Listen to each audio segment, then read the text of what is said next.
Hello coders, मेरा नाम है अमित और स्वागत है आपका जावास्क्रिप्ट के एक और वीडियो में। ये वीडियो पिछले वीडियो का सेकंड पार्ट होने वाला है जिसमें हम लोगों ने वेरिएबल्स के बारे में बात की थी। अगर अभी तक आपने वो वीडियो नहीं देखा है तो उसका लिंक आपको डिस्क्रिप्शन बॉक्स में मिल जाएगा। इस वीडियो में हम लोग जावास्क्रिप्ट के वेरिएबल्स के स्कोप के बारे में बात करेंगे। सबसे पहले हम लोग बात करते हैं कि स्कोप होता क्या है। अगर हम जावास्क्रिप्ट में स्कोप की बात करें तो जावास्क्रिप्ट में स्कोप कोड के करंट कॉन्टेक्स्ट को डिफाइन करता है, जिसमें कि हम किसी वेरिएबल को कहाँ कहाँ यूज कर सकते हैं, वो हमारा स्कोप होता है। अब अगर एक इसका सिंपल सा एग्जांपल हम लोग लें तो जब भी हम कोई कोड लिखते हैं किसी पर्टिकुलर जावास्क्रिप्ट पेज के अंदर और वहाँ पे हम कुछ वेरिएबल्स डिफाइन करते हैं, वो जो हमारे वेरिएबल्स होते हैं कि उनको हम उस पर्टिकुलर कोड में कहाँ कहाँ यूज कर सकते हैं उनके स्कोप के बेसिस पे। इसको हम लोग आगे और अच्छे से एग्जांपल्स के थ्रू समझेंगे ताकि हमें अच्छे से समझ में आ जाए। और अगर हम लोग बात करें कि स्कोप कितने टाइप के होते हैं, स्कोप मेनली दो टाइप के होते हैं। पहला है ग्लोबल स्कोप और दूसरा है हमारा लोकल स्कोप। अब अगर लोकल स्कोप की बात करें तो लोकल स्कोप में हमारे पास दो हैं। पहला है फंक्शनल स्कोप और दूसरा है ब्लॉक स्कोप। सबसे पहले हम लोग ग्लोबल स्कोप से शुरू करते हैं। अब हम लोग देखते हैं कि ग्लोबल स्कोप होता क्या है। यहाँ पे हम लोग देख सकते हैं कि हमने एक जावास्क्रिप्ट की एक कंप्लीट फाइल डिक्लेयर की हुई है और इस जावास्क्रिप्ट फाइल को हमने यहाँ अपने HTML पेज के अंदर डाला हुआ है। जावास्क्रिप्ट को अपने HTML पेज के अंदर एम्बेड करने के लिए हमें स्क्रिप्ट टैग का यूज़ करना पड़ता है और फिर यहाँ पे हमें src मतलब सोर्स इज इक्वल टू जो हमारा जावास्क्रिप्ट फाइल का पाथ है उसे देना पड़ता है। ये क्या है, हमारा एक जावास्क्रिप्ट फाइल है जिसके अंदर हम अपने कोड्स को लिख रहे थे अभी तक, अगर आपने हमारे पिछले वीडियोस को देखा होगा तो। अब यहाँ पे अब इस पर्टिकुलर पेज पे हम जो भी चीज़ें लिखेंगे वो हमारा डायरेक्टली ग्लोबल स्कोप के अंदर आ जाएगा। ऐसा क्यों है? क्योंकि यहाँ पे हमने कोई दूसरा स्कोप डिफाइन नहीं किया हुआ है।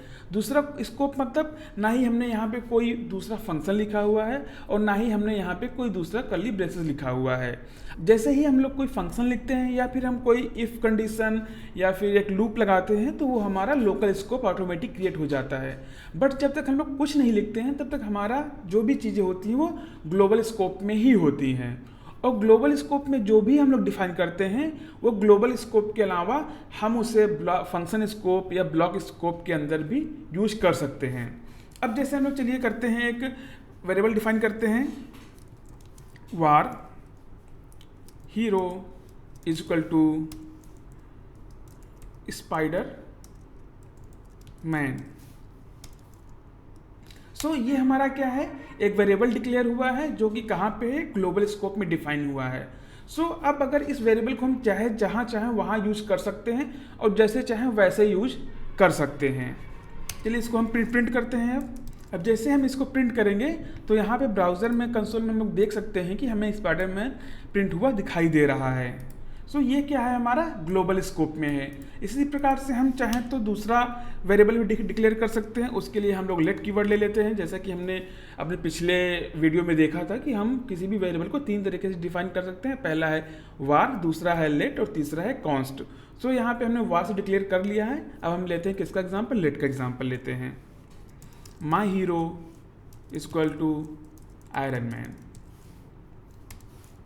और अगर अब इसको हम लोग प्रिंट करें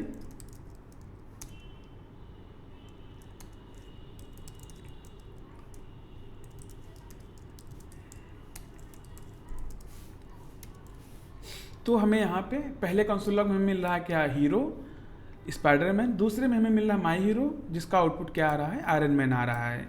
ये चीज़ें जो भी हमने डिफाइन की हुई हैं ये हमारा कहाँ पे है, ग्लोबल स्कोप में है। अब लेट सपोज चलिए हम लोग इसको कहाँ पे यूज करते हैं।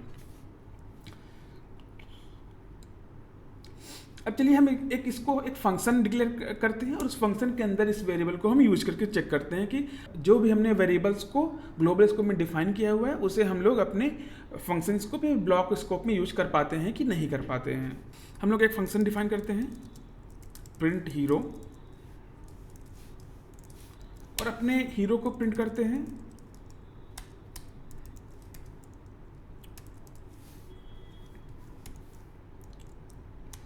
अब इसको हम लोग फंक्शन को अपने कॉल करते हैं। जैसे ही हम लोग इसको कॉल करेंगे, यहाँ पे हम लोग देख सकते हैं कि जो भी हमने यहाँ पे ग्लोबल स्कोप में डिफाइन किया हुआ है अपने हीरो को, उसको हम लोग अपने प्रिंट हीरो फंक्शन के अंदर यूज़ कर पा रहे हैं बिना किसी प्रॉब्लम के। तो ये एक फ़ायदा होता है कि जो भी चीज़ें हम लोग अपने ग्लोबल स्कोप में डिफाइन करते हैं उसको हम आगे कहीं भी आसानी से यूज कर पाते हैं। अब अगर हम चाहें तो इस हीरो के अंदर कोई भी चेंजेस करेंगे इस पर्टिकुलर प्रिंट हीरो फंक्शन के अंदर, तो वो हमें उसमें रिफ्लेक्ट हो जाएंगी। अब हीरो की वैल्यू को हम लोग चेंज करते हैं, कैप्टन कर देते हैं। और अब अगर हम इसको प्रिंट करें कंसोल लॉग हीरो को, तो यहाँ पे हमें क्या प्रिंट हो रहा हुआ मिल रहा है, कैप्टन। अभी तो हमने इस फंक्शन के अंदर इसको प्रिंट किया हुआ है। अब चाहें तो इसको हम अगर इस फंक्शन के बाहर प्रिंट करें,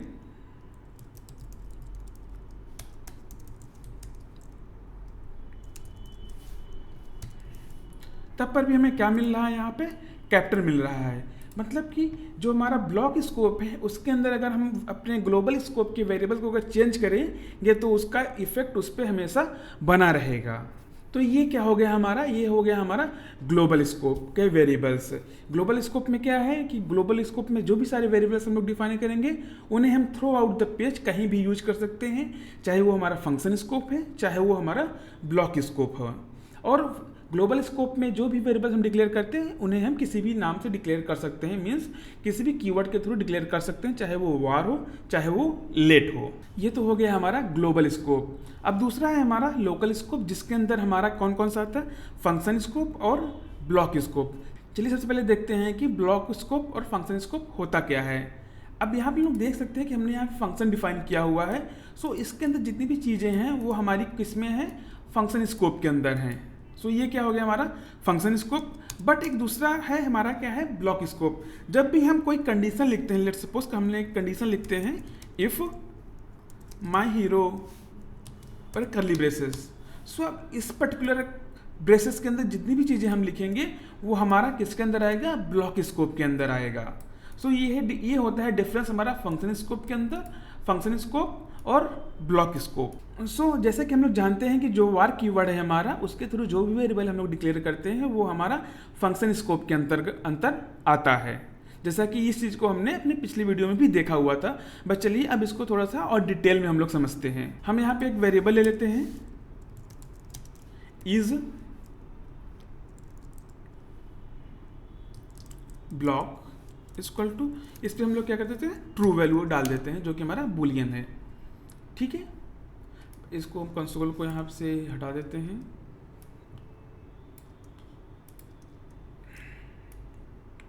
इसको भी रहने देते हैं। ठीक है, सो यहाँ पे हमने एक वेरिएबल है जिस पे हमने एक स्पाइडरमैन असाइन किया हुआ है। ये हमने एक नया वेरिएबल लिया हुआ है कॉन्स्ट इस ब्लॉक, ये चेक करने के लिए ब्लॉक स्कोप इसका काम कर रहा है कि नहीं कर रहा है।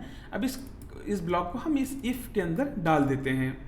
ठीक है, अब यहाँ पे हम लोग क्या करते हैं, एक नया वेरिएबल डिक्लेयर करते हैं हीरो के ही नाम से, क्योंकि ग्लोबल स्कोप में हमने एक हीरो डिफाइन किया हुआ है और हीरो को ही हम अपने ब्लॉक स्कोप के अंदर भी डाल दे रहे हैं, सॉरी फंक्शन स्कोप के अंदर डाल दे रहे हैं वार कीवर्ड के थ्रू।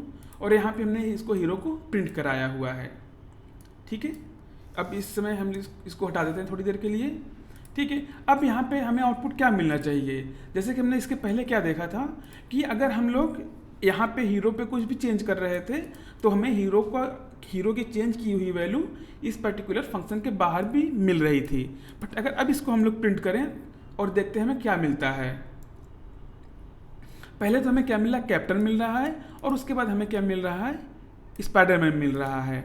सो अब यहाँ पे वार को तो हमने ग्लोबल स्कोप में डिफाइन किया हुआ है, बट एक और वार को हमने इस पर्टिकुलर फंक्शन स्कोप के अंदर भी डिफाइन किया हुआ है। सो ये दूसरा वाला वार है, इसका जो स्कोप है इसका स्कोप इस पर्टिकुलर फंक्शन के अंदर ही रह जाएगा। इसका जो भी इफेक्ट है वो इस पर्टिकुलर फंक्शन के बाहर नहीं जाएगा। इसीलिए हमें क्या मिल रहा है, जो हमने यहाँ हीरो बाहर डिक्लेयर किया हुआ उस पर स्पाइडरमैन मिल रहा है, और जो हीरो हमने यहाँ पे इस पर्टिकुलर प्रिंट हीरो फंक्शन के अंदर डिक्लेयर किया हुआ है कैप्टन, उसका आउटपुट हमें कैप्टन मिल रहा है। यह डिफरेंस हमारा ग्लोबल स्कोप में और फंक्शनल स्कोप में।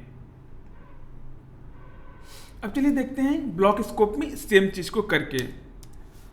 हम एक नई कंडीशन लेते हैं इफ़, और उसके अंदर डाल देते हैं इस ब्लॉक अब इसके अंदर हम सेम चीज़ करते हैं, वार हीरो, और यहाँ पे हम लोग ले लेते हैं क्या, आयरन मैन। अब इस हिसाब से अगर हम फंक्शनल स्कोप के कॉन्सेप्ट को फॉलो करें तो हमें यहाँ पे क्या मिलना चाहिए, इसको कंसोल लॉग करते हैं पहले।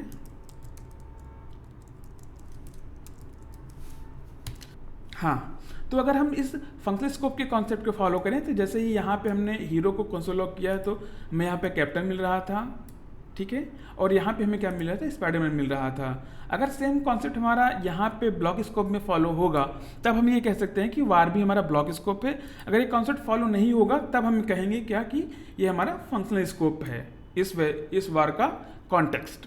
सो यहाँ पे अगर हम इसको सेव करें अब तो यहाँ पे हम लोग देख सकते हैं कि हमें पहले क्या मिल रहा है, आयरन मैन मिल रहा है, क्योंकि यहाँ पे हमने क्या किया हुआ है, आयरन मैन यहाँ पे साइन किया हुआ है, और दूसरा हमें मिल रहा है कैप्टन मिल रहा है, और तीसरा हमें क्या मिल रहा है, फिर से आयरन मैन मिल रहा है। सो अब जबकि हमने यहाँ पे वार क्या डिक्लेयर किया हुआ है, हीरो डिक्लेयर किया हुआ है, और फिर से हमने प्रिंट हीरो फंक्शन के अंदर इसको चेंज भी कर दिया है, बट उसके बाद फिर से हमने यहाँ पे हीरो पे आयरन मैन असाइन कर दिया है।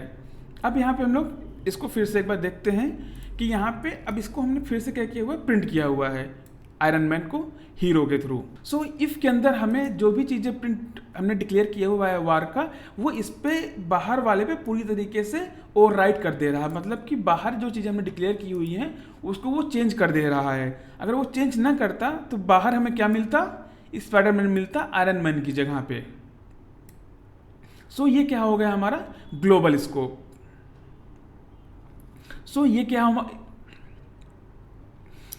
क्या हो गया हमारा फंक्शनल स्कोप। अब चलिए सेम चीज़ को हम लोग लेट कीवर्ड के थ्रू करके देखते हैं और वो समझते हैं कि लेट कीवर्ड का स्कोप ब्लॉक स्कोप कैसे होता है। सो चलिए सबसे पहले हम लोग ग्लोबल स्कोप में हीरो को लेट कीवर्ड से ओवरराइड कर देते हैं, और यहाँ पे इसको हम लेट से डिफाइन कर देते हैं फिर से। सो अगर हम लोग यहाँ पे देखें जैसा कि हमारा किस में हो रहा था, अब अगर हम देखें तो जैसा कि हमारा फंक्शन स्कोप में क्या हो रहा था कि अगर इफ़ कंडीशन के अंदर जो भी चेंजेस हम लोग कर रहे थे वार कीवर्ड के थ्रू, वो उसका चेंजेस हमें इफ़ ब्लॉक के बाहर भी दिखाई दे रहा था। बट जैसे कि हम लोग जानते हैं कि जो लेट है हमारा वो क्या है, हमारा ब्लॉक स्कोप है।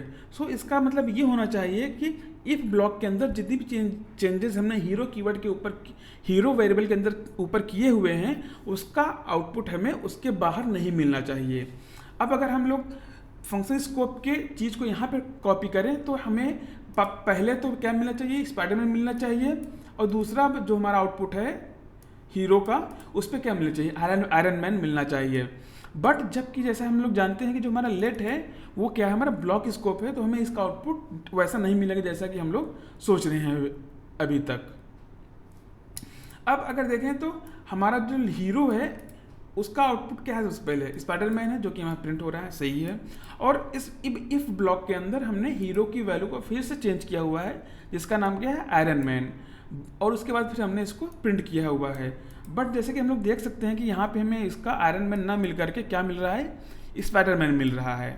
अब चलिए इस हीरो को इस इफ ब्लॉक के अंदर प्रिंट करते हैं हम लोग।